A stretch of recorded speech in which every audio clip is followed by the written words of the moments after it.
In today's gospel reading, some of these scribes, they're part of the Jewish leadership, they were the ones who were educated. They come to our Lord and they say, why do your disciples break the tradition of the elders?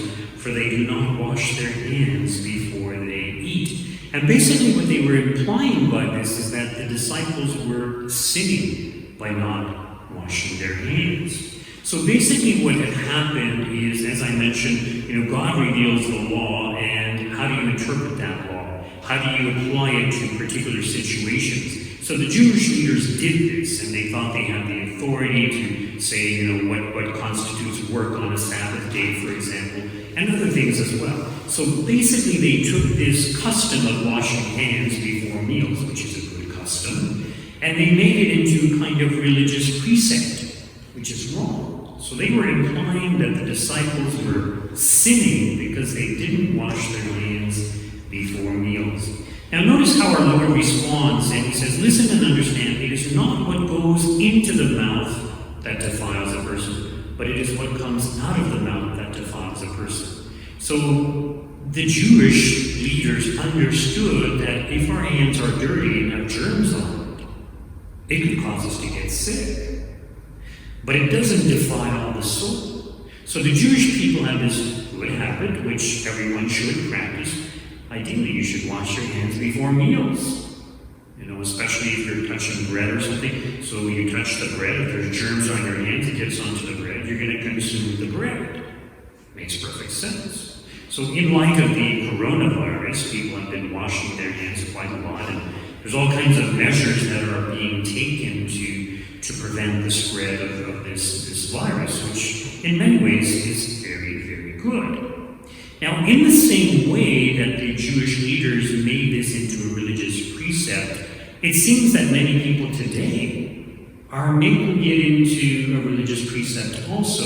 It's kind of like the new religion, the religion of humanity, the religion in which we are all called to love each other and just to tolerate each other and just to be tolerant and accepting.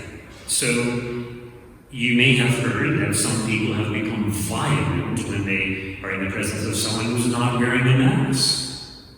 So people are going to extremes, and why is this? And the reason is they're afraid. They're afraid of contracting the virus. They don't want to get sick. Nobody wants to get sick.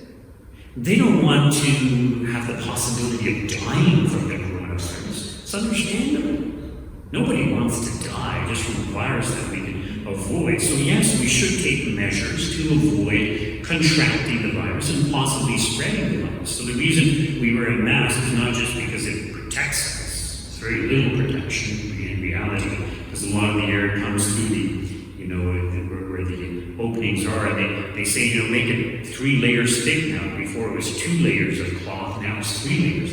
The thicker it is, it just means you're getting more air through the gaps at the side, because it's harder to breathe through the actual fabric. So the real purpose of the mask is so that just in case you have the virus, you're not going to get spreading it. So taking these measures is good, yes, I agree. But it shouldn't be a religious precept. We shouldn't get violent or attack someone just because they're not wearing a mask. So yes, we all need to take precautionary measures, and we also need to do what we can to possibly not spread the virus should we have it, and we never know when we might have it.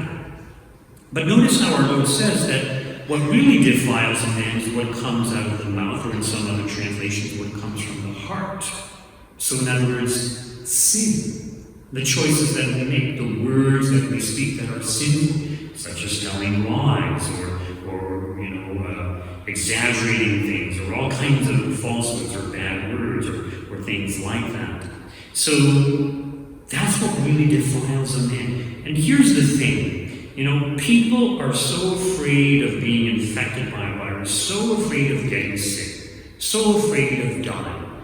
Understandable.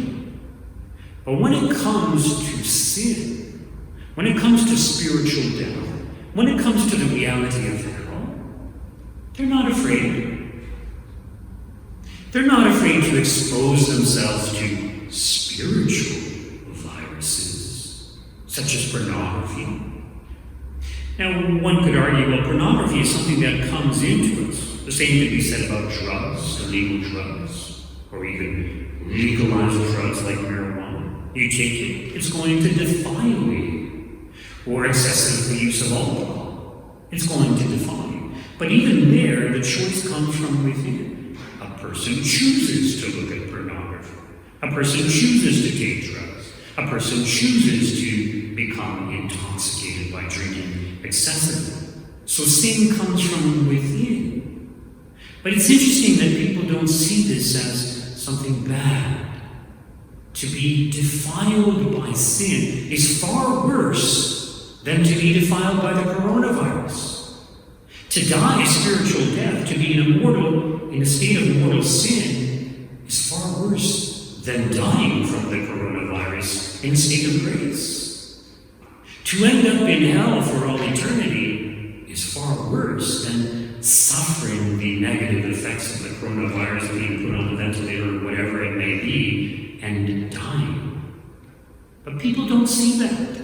Now, part of the reason, of course, is they don't believe in the afterlife. Or even if they do, they believe everybody's going to go to heaven.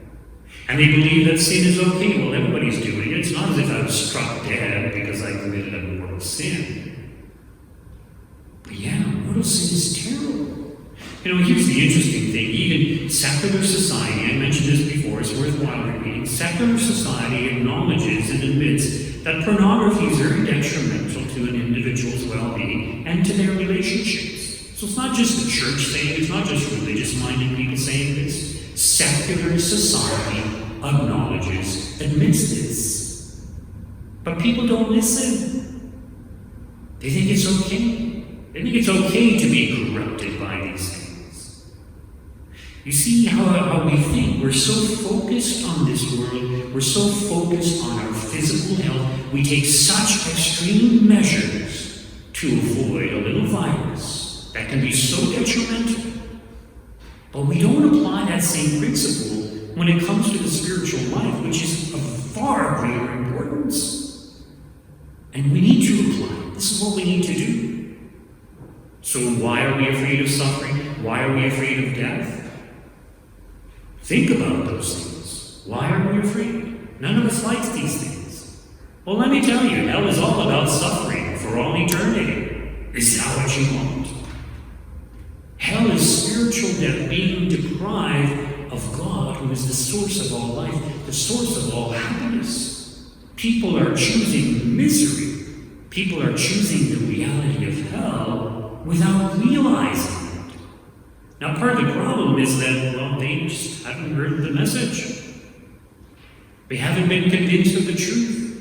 And maybe it's because there's no one to tell them of these truths. But as I mentioned so many times, there's so much evidence in support of our faith. To be an atheist means you have to have great faith, because you have no evidence to support the fact that God doesn't, your belief that God doesn't exist. We have tons of evidence, miracles, near-death experiences, philosophical arguments, the example of the saints, the great apparitions, the Shroud of Turin. We can go on, even diabolical possessions. There's evidence for all these things. The demons exist. Hell exists. The virus of sin exists. Let us take extreme measures to avoid being infected by sin.